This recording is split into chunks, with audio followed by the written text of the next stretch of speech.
actually quite subtle way. Very clever and very subtle, because even the Tories say, no, the health NHS, it's absolutely safe in our hands. Indeed, I do even recall Margaret Thatcher saying as much, and I've heard every Tory Prime Minister and leader ever since then saying it's safe in their hands. Then look at the Health and Social Care Act. Look at the requirement of outsourcing almost half of all NHS services to the private sector. Look then at the underfunding. Look then at the debt levels in every hospital, and look at the drain of PFI on those hospitals, and you begin to see a pattern. Underfund, longer waiting lists, longer waiting times. And then, when the junior doctors stand up for their conditions, for their rights, and for the NHS, they receive the appropriate of all those who think they shouldn't be doing that. Well, let's look at things a bit differently. Look at the stress levels of those that work within the NHS, at every level within the NHS. Look at those that are porters in hospitals, racing around, trying to keep up and catch up with whatever's going on.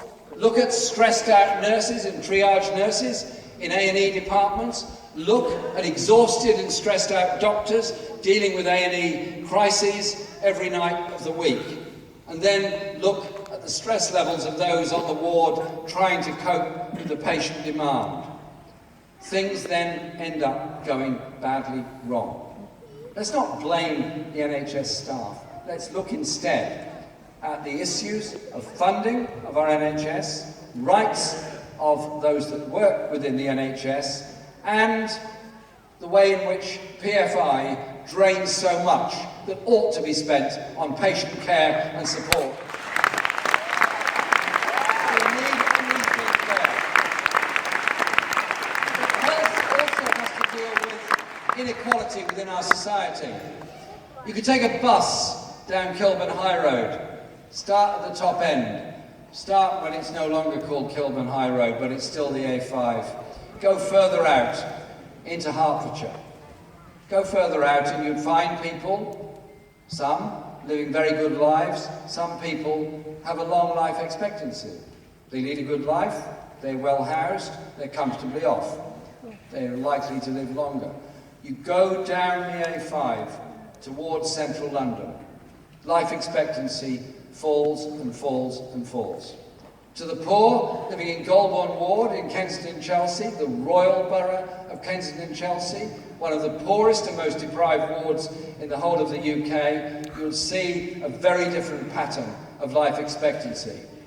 And you'd have to get all the way beyond Crystal Palace, having crossed all of London, before you would see that life expectancy starts to rise again. And you could make the same bus journey across Birmingham, Manchester, Leeds, Newcastle, Glasgow, Edinburgh, Bristol, Cardiff, Swansea, any of our cities, and you would see that whole pattern.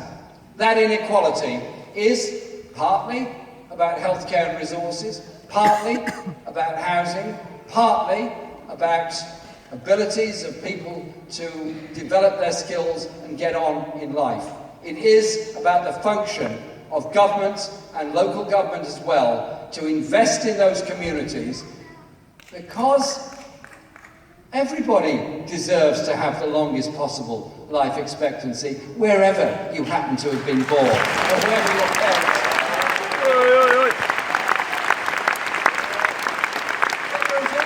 There is also a crisis of mental health within our society. 1 in 4 of us are going to go through a mental health crisis during our lifetime. 1 in 4 of us will be in a very difficult and dangerous place. Some of us will get good help and care, will get good understanding from our loved ones who would support us through this crisis. Some won't. Some will be ignored. Some young people will be frightened and afraid to talk about it. Told, your abusive words would be used towards them because of the crisis they're going through. And they'd be afraid to seek any help. And the biggest cause of death amongst young men in Britain today is suicide.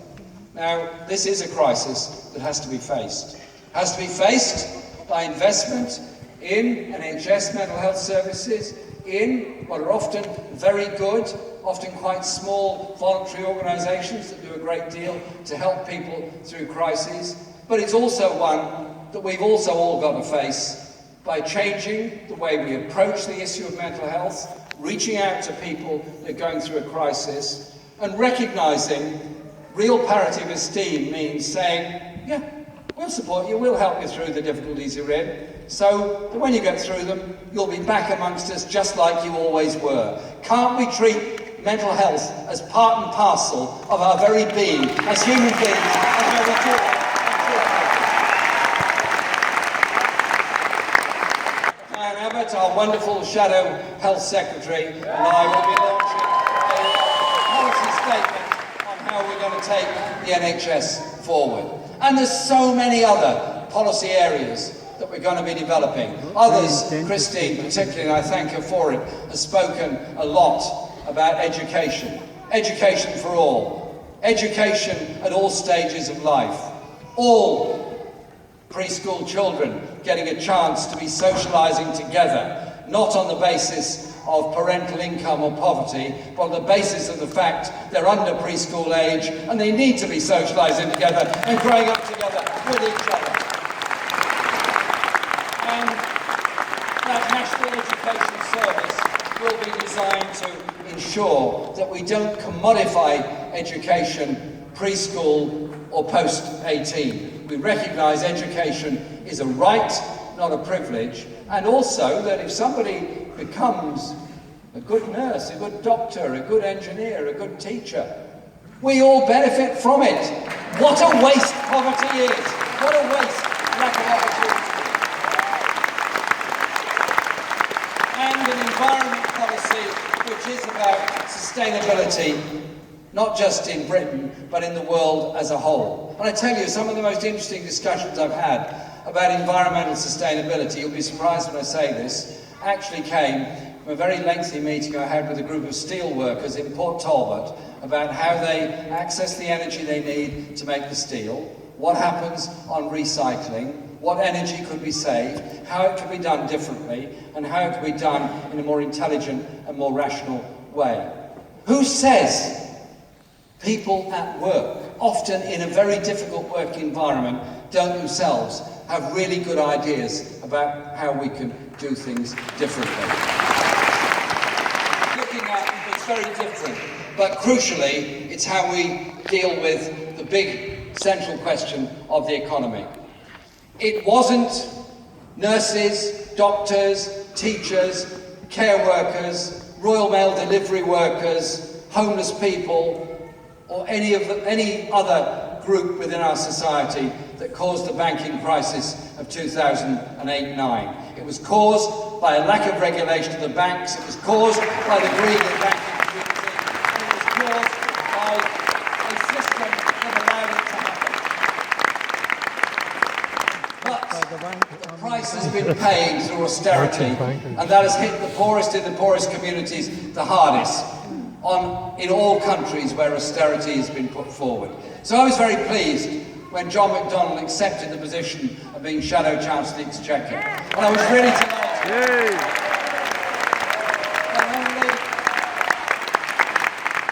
And only a few days later, John was able to explain to the Labour Party conference in quite simple terms that austerity is a political choice, not an economic necessity. You can't cut the ways of austerity, you have to invest away in austerity.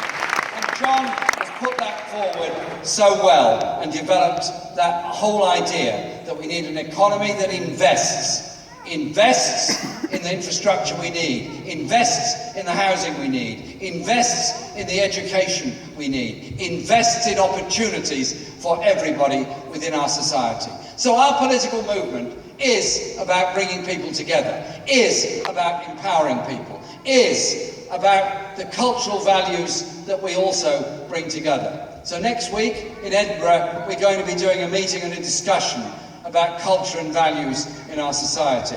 Not because I think art and theatre and music and drama and poetry and painting should be for the elite, for those that can afford it. I think there is a poet, a painting, a novel, a play in all of us. Let's bring it out in our children. Give them that hope and that opportunity. And so it's a concept.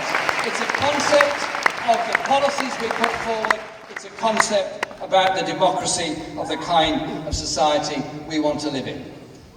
So, it's an election for one position in the Labour Party. But at another level, it's about how we do politics. It's about how we develop our thinking, our thought process,